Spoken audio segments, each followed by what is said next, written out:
Hello everyone, knowledge में आप सभी का स्वागत है। इस वीडियो में हम आपके लिए लेके आए हैं सर्वे एंड ऑब्जर्वेशन के बारे में। लेकिन बेसिकली हम इसके बारे में इसमें जो आपकी वीडियो है इसमें हम सर्वे के बारे में पढ़ेंगे कि सर्वे होता क्या है। ठीक है, उसकी क्या क्या टेक्निक्स होती हैं उसके बारे में हम डिस्कस करेंगे। तो फर्स्ट हम इसके मीनिंग से शुरुआत करते हैं कि सर्वे होता क्या है। Survey refer to the method by which primary data is collected, कि जो आपका सर्वेक्षण है, सर्वे को हम हिंदी में सर्वेक्षण बोलते हैं। सर्वेक्षण क्या है? जिसमें आप क्या करते हो, प्राइमरी डाटा यानी कि प्राथमिक जो आंकड़े होते हैं उनको क्या किया जाता है, कलेक्ट किया जाता है। जो आपका प्राइमरी डाटा होता है उसको कलेक्ट किया जाता है, प्राथमिक जो आंकड़े होते हैं उनको एकत्रित इसके अंदर किया जाता है। In the survey, questions are asked from the people from whom data is to be collected, and the facts are recorded through questionnaire and interviews। कि जो आपका सर्वेक्षण होता है, सर्वे होता है, इसमें जिन पर्सन से यानी कि जिन पीपल से डाटा कलेक्ट करना होता है, जिन व्यक्तियों से आंकड़ों को एकत्रित करना होता है, उनसे जो आपका क्वेश्चनियर मेथड है और जो आपका इंटरव्यू मेथड है उसके माध्यम से क्या किए जाते हैं, क्वेश्चंस पूछे जाते हैं, प्रश्न पूछे जाते हैं, और जो भी फैक्ट्स मिलता है उनको क्या किया जाता है, रिकॉर्ड किया जाता है। जो भी तथ्य मिलते हैं उनको रिकॉर्ड कर लिया जाता है। ये आपका सर्वे मेथड होता है। इसमें आप प्राइमरी डाटा को क्या करते हो, कलेक्ट करते हो इजीली। किसके थ्रू? बाय इंटरव्यू और बाय क्वेश्चनियर मेथड के द्वारा। ठीक है, तो ये आपका सर्वे मेथड था। अब इसके बाद सर्वे के मीनिंग के बाद इसकी कुछ टेक्निक्स आती हैं कि सर्वे में आप कौन कौन सी टेक्निक्स का यूज़ करते हो सर्वे करने के लिए। फर्स्ट आपका आता है पर्सनल इंटरव्यू। पर्सनल इंटरव्यू जैसे कि व्यक्तिगत साक्षात्कार, नाम से ही पता चल रहा है। इसमें क्या है, इसमें जो आपके पर्सन्स होते हैं, जो आपका सर्वेक्षण करता होता है, वो क्या करता है, वो जो भी उसका रिसर्च का जो एरिया होता है वहाँ पर जाकर, ठीक है, उन पर्सन्स के साथ क्या करता है, रिलेशन बनाता है, जिनसे उसको क्या है, इन्फॉर्मेशन कलेक्ट करनी है।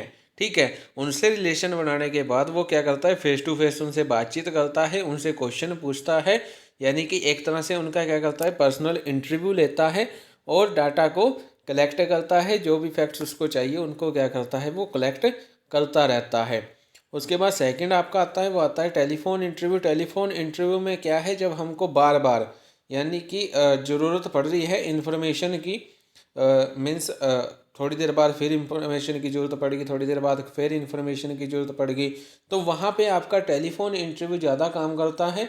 क्योंकि इसमें क्या है, इसमें आप टेलीफोन के ज़रिए क्या करते हैं, इंटरव्यू लेते हैं। टेलीफोन के ज़रिए आप क्या करते हैं, इंटरव्यू लेकर डाटा को कलेक्ट करते हैं।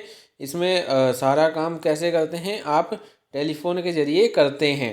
ठीक है, टेलीफोन इंटरव्यू जो है वो आपका 3 पार्ट्स में डिवाइड होता है। एक आपका ट्रेडिशनल टेलीफोन मेथड आता है, दूसरा आपका कंप्यूटर हेल्प टेलीफोन मेथड आता है, और तीसरा आपका कंप्लीट टेलीफोन सर्वे आता है।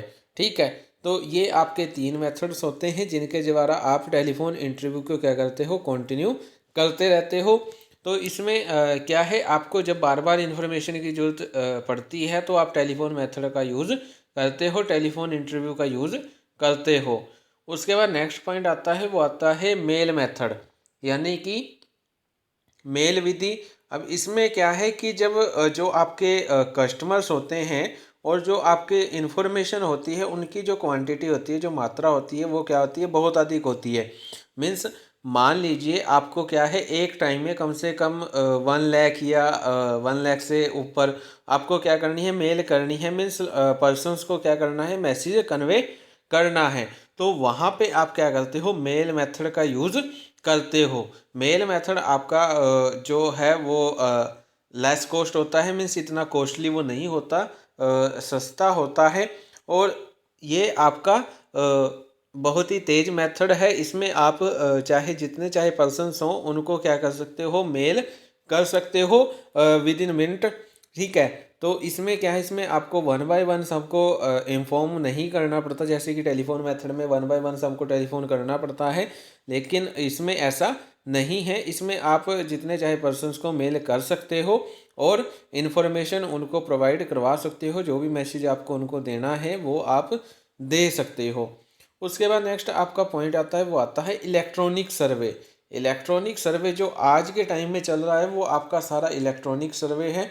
इसमें आप क्या करते हो, सारा काम इंटरनेट के माध्यम से करते हो। ठीक है, इसमें आप क्या करते हो, इंटरनेट के जरिए ही सारी लेन देन करते हो, सारी इन्फॉर्मेशन आप इंटरनेट के जरिए ही भेजते हो। सोशल नेटवर्क्स हैं, ठीक है, वो आपके इंटरनेट के थ्रू क्या करते हैं, काम करते हैं फ्लो इन्फॉर्मेशन भेजने में या प्राप्त करने में। ठीक है, इसमें क्या है, इसमें आप जो इन्फॉर्मेशन है और जो आपके पास फैक्ट्स हैं उनको क्या है बहुत ही तेज़ी से क्या कर सकते हो, सेंड कर सकते हो और रिसीव कर सकते हो। ठीक है, इसे एक प्रकार का ऑनलाइन इंटरव्यू भी कह सकते हैं। ठीक है, ऑनलाइन इंटरव्यू में क्या होता है कि आप इसमें इंटरनेट के जरिए क्या करते हैं, क्वेश्चंस पूछते हैं, इंटरनेट के जरिए ही आप इंटरव्यू लेते हैं और डाटा को कलेक्ट करते रहते हैं। तो ये आपके सर्वे टेक्निक्स थी, जिसमें आपका पर्सनल इंटरव्यू आ गया, टेलीफोन इंटरव्यू आ गया, मेल मेथड आ गया और आपका इलेक्ट्रॉनिक सर्वे इसके अंदर शामिल होता है। ठीक है, तो इसमें हम इतना ही करेंगे, मीन्स टेक्निक्स के बारे में। आगे की जो वीडियोस होगी उसमें हम डिटेल में पढ़ेंगे इन चार जो आपकी टेक्निक्स दी गई हैं इनके बारे में हम आगे 1 बाय 1 डिटेल में पढ़ेंगे। ठीक है, इसके बाद आपका नेक्स्ट पॉइंट आता है, वो आता है क्वालिफिकेशन ऑफ इन्वेस्टिगेटर्स। जैसे आपने बिजनेस मैनेजमेंट में पढ़ा होगा कि एक गुड लीडर में क्या क्या क्वालिटीज़ होनी चाहिए, सेम क्वालिटीज़ आप इसमें लिख सकते हो कि आपका जो इन्वेस्टिगेटर्स है उसके अंदर क्या क्या क्वालिफिकेशन होनी चाहिए। फर्स्ट आपका आता है ऑनेस्टी, कि उसके अंदर ऑनेस्टी होनी चाहिए, ईमानदारी होनी चाहिए। जो भी मतलब कि वो इन्फॉर्मेशन प्रोवाइड करवाता है वो आपकी फेयर होनी चाहिए, मीन्स अनफेयर वो आपकी इन्फॉर्मेशन नहीं होनी चाहिए। ठीक है, वो अपना काम पूरी ईमानदारी से करे, आपका इन्वेस्टिगेटर अच्छे से इंटरव्यू ले, अच्छे से इन्वेस्टिगेट करे। ठीक है, उसको पूरा ऑनेस्टी उसके अंदर होनी चाहिए। उसके बाद सेकंड पॉइंट इंटरेस्ट, उसके अंदर इंटरेस्ट भी होना चाहिए, किसी काम को करने के लिए उसके अंदर इंटरेस्ट होना चाहिए, रुचि उसकी रिसर्च के अंदर पूरी होनी चाहिए। अगर उसको इंटरव्यू लेना है तो इंटरव्यू में भी उसकी अच्छे से क्या है, रुचि होनी चाहिए, उसका इंटरेस्ट होना चाहिए।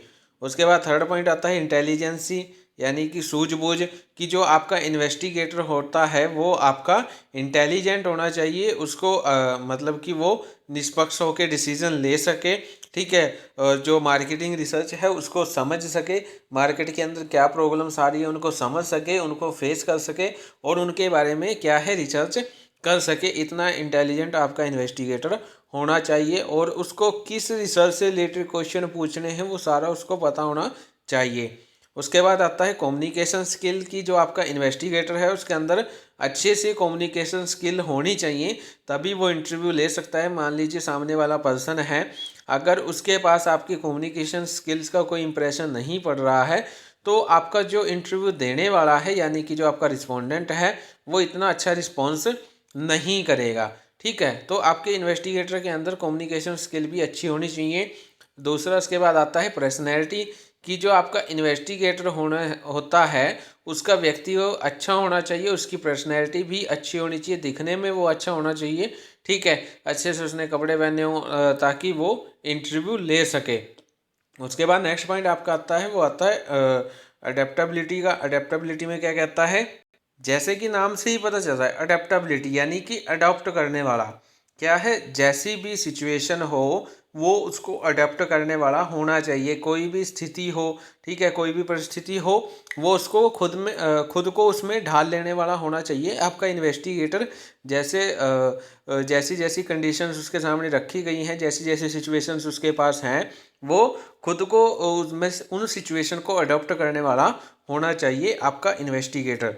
उसके बाद क्या कहता है, नॉलेज ऑफ स्टैटिस्टिक्स, कि जो आपका इन्वेस्टिगेटर होता है उसको थोड़ी बहुत स्टैटिस्टिक्स की भी नॉलेज होनी चाहिए, क्योंकि जो एनालिसिस किया जाता है वो स्टैटिकल टूल्स के द्वारा किया जाता है। कोरिलेशन, जो इतने भी डिस्पर्जन, इनके द्वारा ही आपका क्या किया जाता है, जो डाटा होता है, जो फैक्ट्स होते हैं उनका एनालिसिस किया जाता है। ठीक है, तो आपके जो इन्वेस्टिगेटर है उसको स्टैटिस्टिक्स के बारे में भी नॉलेज होनी चाहिए ताकि वो क्या कर सके, अच्छे से एनालिसिस कर सके।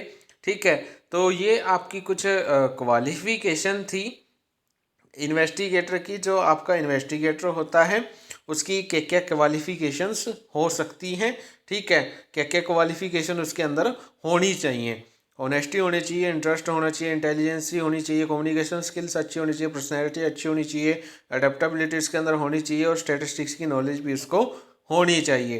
तो ये आपकी क्वालिफिकेशन थी। उसके बाद नेक्स्ट आपका पॉइंट आता है, वो आता है factors related to evaluation of survey method.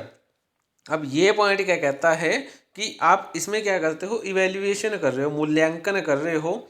सर्वेक्षण जो मेथड है, सर्वे जो मेथड है उसके मूल्यांकन से संबंधित कुछ फैक्टर्स दिए गए हैं जो इस प्रकार से हैं। फर्स्ट आपका आता है, वो आता है कॉस्ट, लागत की। जो आपका सर्वे मेथड होता है उसके अंदर आपकी 4 टेक्निक्स दी गई हैं, ठीक है। उनमें से सबसे सस्ती टेक्निक कौन सी है, वो आपकी एक इलेक्ट्रॉनिक जो मेथड है वो सबसे सस्ता माना जाता है। जबकि जो आपका टेलीफोन मेथड है, ये जो आपका पर्सनल इंटरव्यू जो मेथड है वो आपका अपेक्षाकृत क्या माना जाता है, हाई कॉस्टली वो माना जाता है।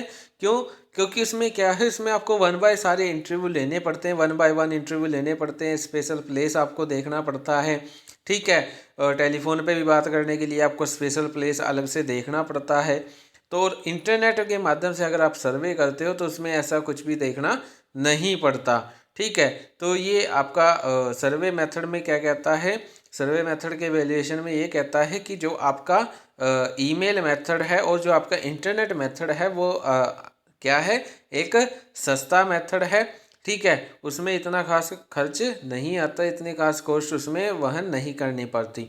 उसके बाद सेकंड पॉइंट आता है inaccuracy due to the misunderstanding and miss representation.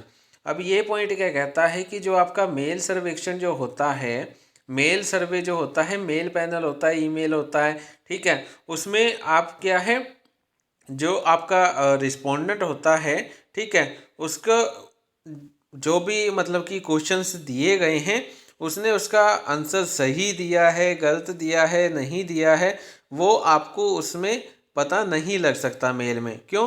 क्योंकि उसको तो डायरेक्ट आंसर करना होता है। आप जो वो आंसर करेगा आप उसे ही सच मान लेते हो, ठीक है। फिर आगे जाके क्या हो जाती है, गड़बड़ हो जाती है, ठीक है। तो जो आपका मेल मेथड होता है उसके अंदर गलत फहमी के चांस ज़्यादा रहते हैं, मिसअंडरस्टैंडिंग ज़्यादा रहती है, उस मेरी रिप्रेजेंटेशन भी उसके अंदर रहती ही है।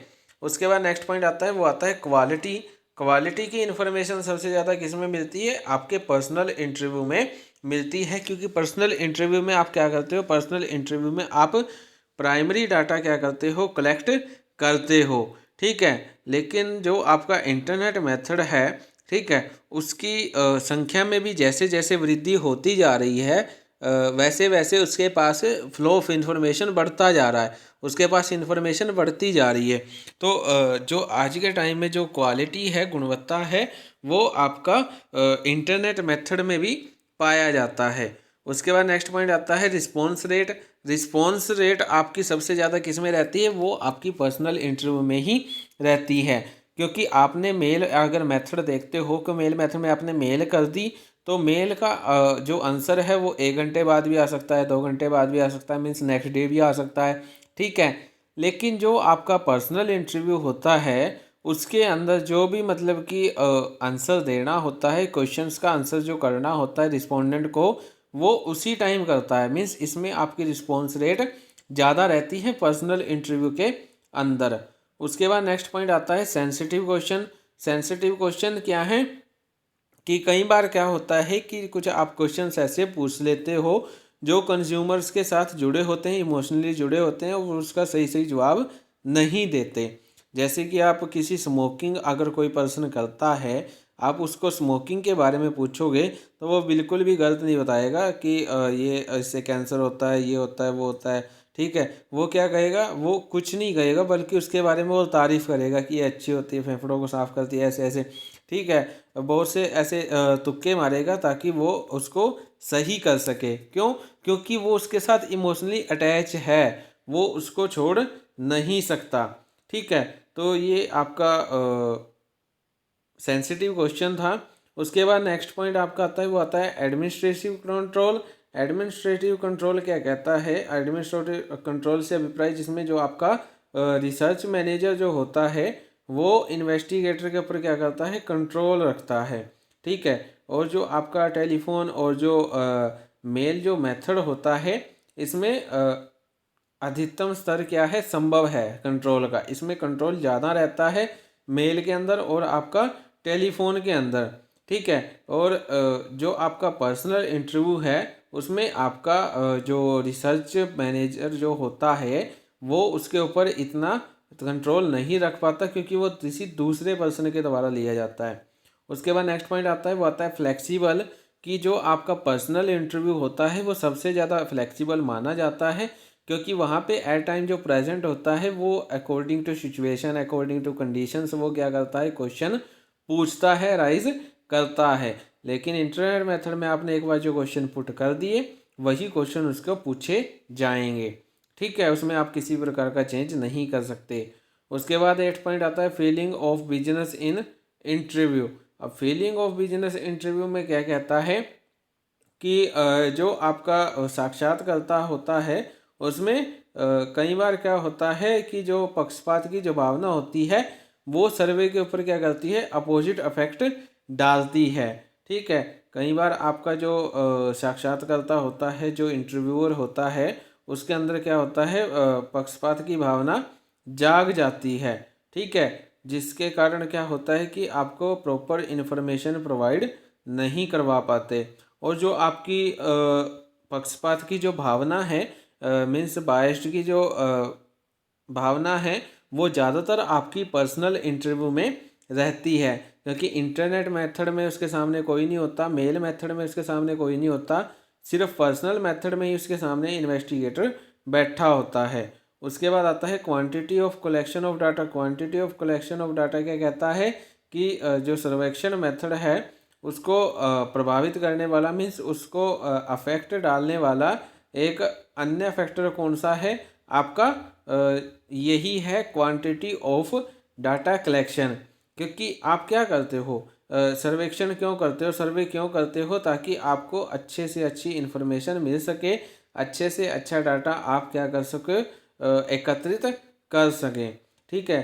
तो जो आपका पर्सनल जो इंटरव्यू होता है, व्यक्तिगत साक्षात्कार जो होता है, उसके अंदर आप क्या करते हो? प्रत्यक्ष रूप से यानी कि डायरेक्ट रूप से इन्फॉर्मेशन कलेक्ट करते हो, ठीक है। और जो आपका मेल जो सर्वेक्षण होता है, मेल सर्वे जो होता है, और जो आपका इंटरनेट सर्वे होता है, ठीक है, इसमें क्या है? इसमें सूचनाओं को औसत मात्रा में क्या किया जाता है? कलेक्ट किया जाता है, एवरेज क्वांटिटी में कलेक्ट किया जाता है। क्योंकि बहुत से पर्सन ऐसे होते हैं जो निरंतरता में यानी कि कॉन्टीन्यूटी वो उत्तर देना पसंद नहीं करते, ठीक है। तो ये आपके कुछ फैक्टर्स थे related to evaluation of survey method. So आज की जो वीडियो है इसके अंदर हम इतना ही करेंगे, जिसके अंदर हमने आपका जो टॉपिक है सर्वे मेथड वो हमने शुरू कर दिया है। आने वाली वीडियोस में हम इसकी जो टेक्निक्स रहती हैं उनको कंप्लीट करेंगे, ठीक है। तो इसमें हमने आपका आज जो सर्वे है उसका मीनिंग क्लियर किया। देन सर्वे का मीनिंग क्लियर करने के बाद उसके क्या क्या टेक्निक्स हैं उसके बारे में डिस्कस किया। उसके बाद क्वालिफिकेशंस ऑफ इन्वेस्टिगेटर के बारे में किया। और देन फाइनली हमने लास्ट में जो टॉपिक किया वो आपका फैक्टर्स था, फैक्टर्स इवेल्युएशन था relating to qualitative research, sorry related to survey method, ठीक है। तो आज की वीडियो में इतना ही। Thank you for more knowledge. For more videos please like share and subscribe my YouTube channel.